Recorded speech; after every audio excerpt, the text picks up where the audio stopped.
President Barack Obama on technology and economic policy and now leads MIT's research on technology governance and joins us live from D.C. David, thank you so much for joining us here on the program. Thanks, Christy, for having me. Google is shutting down Google+. Let's face it, this was a social platform. It wasn't quite working. It was on the wane.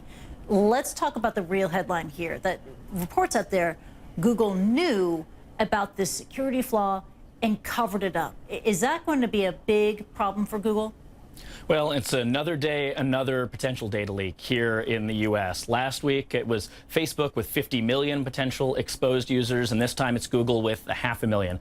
Certainly, the news here is not great for Google. You may remember that this news was first uncovered, we understand from the memo, back in March, the same time that Facebook, the giant social network, was being called here to Washington to have their executives grilled in front of Congress to figure out exactly what happened in the Cambridge Analytica scandal. And it was apparently, according to internal memos, that reason, Google's desire to stay out of the spotlight, that was the reason they didn't come out with this immediately. Now, Google took a pretty unusual step here of actually killing the entire service that was responsible for this potential data leak. They also announced some new limitations on how third parties can get access to data, but there's no question that at this time of real regulatory scrutiny of Silicon Valley companies, particularly social media firms, this is not going to play well for Google, which until now has more or less managed to skirt a lot of the attention that has been paid to Facebook and others in this debate.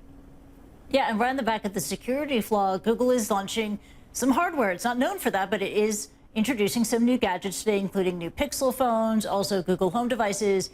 We know privacy has been an issue on Google's virtual platform. Is it safe to say it's going to be an issue too with their hardware?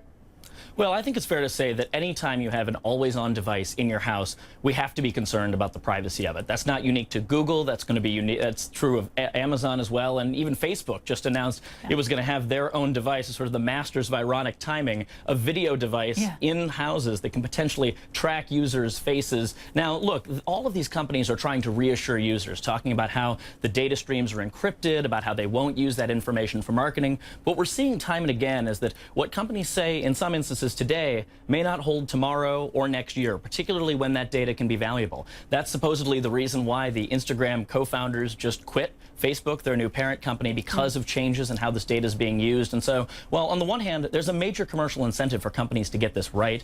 Amazon, Google, they don't want to see users feeling spied on because they will lose user traction. At the same time, the timing's not fantastic to be announcing any new device that's going to be listening to individuals, particularly when 9 out of 10 Americans, at least, feel like they've lost control out of their data one way or another. Yeah, and yet Google is going to be making a Google Home announcement today. Facebook just launched a Portal, this AI-powered camera that's supposed to follow us in our homes. You know, as big tech pushes deeper into our living rooms, is the industry applying the lessons learned from all those big data breaches and all those hearings in Washington, D.C., or is it still a case of let's move fast, let's break things at the expense of consumer security?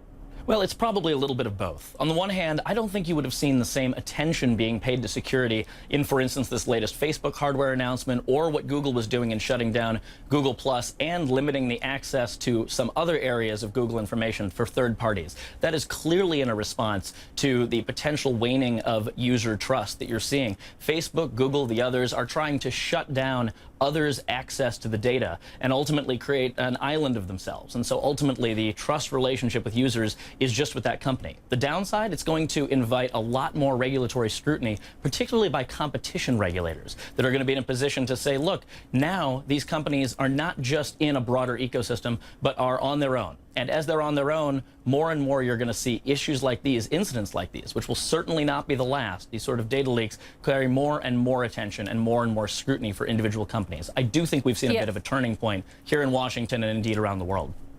Yeah, we're at a turning point, but yet we can still anticipate more data breaches to come and us reporting and discussing on it right here in CNN. David, I'll have to leave it at that, but thank you so much for joining us. David Edelman of MIT. Take care.